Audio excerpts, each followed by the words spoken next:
Tomb Raider Legend really is legendary on the PSP, as the game is the same one you play on PS2. Yeah, so you visit the same levels and solve the same puzzles.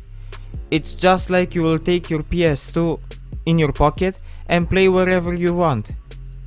It's a downgraded version of the original game, and that is really nice, because there are no things chopped off from the original version.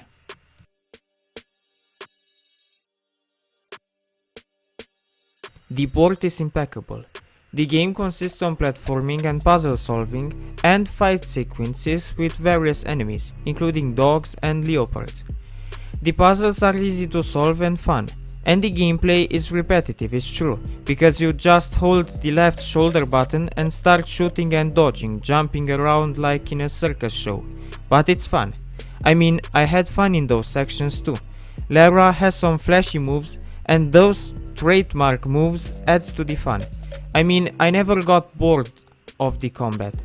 You can even kick enemies now, and you get a concentration mode where everything slows down and Lara deals more damage.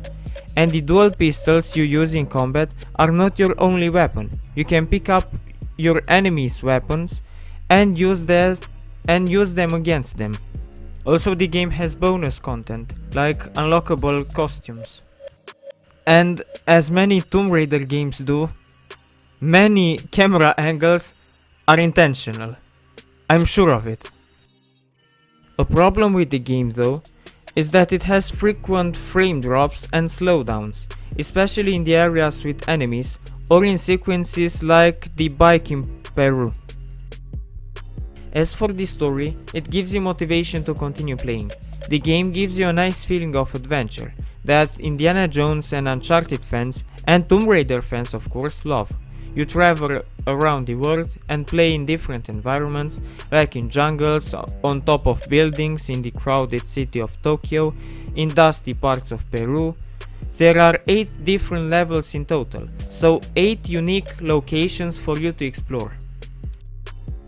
And the PSP version is the one that has the most content, believe it or not. What the PS2 lacks is multiplayer, which the PSP has. It's not that interesting. You can either race with a friend in ad hoc to see who gets out first, or you can hide the treasure and scavenger hunt to see which one of you finds the other one's treasure first. They are not that fun, but hey, another additional feature is still cool to have. Also, another nice touch in the game is that the game menu changes according to the level you are at. It's a nice touch. The second Tomb Raider game for PSP is Tomb Raider Anniversary. Let me tell you the background behind Anniversary. So the first Tomb Raider game came out in 1996, and when the franchise had the 10-year anniversary, they thought on remaking the first game for the fans. First, the game was released on PS2 and PC, and a few months later on the PSP too.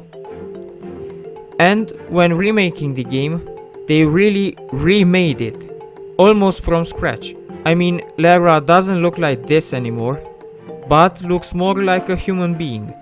Okay, the first Tomb Raider game was made for PS1, and it came in 96.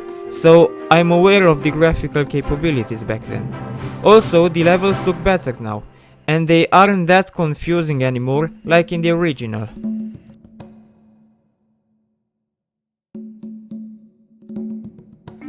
The combat is the one we love from the old games, meaning shooting and doing acrobatics.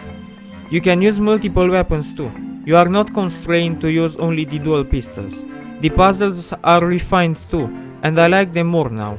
Also, in combat, you will not only fight humans, but animals too, and even dinosaurs, and other interesting creatures. The game is also long. It takes around 7 hours to finish, and for a PSP game, that is in the long category. And during your 7 hours of gameplay, you won't get bored, because each location is unique, and there is so much variation that if you're an adventurer by heart, you will feel the urge to explore and admire the scenery.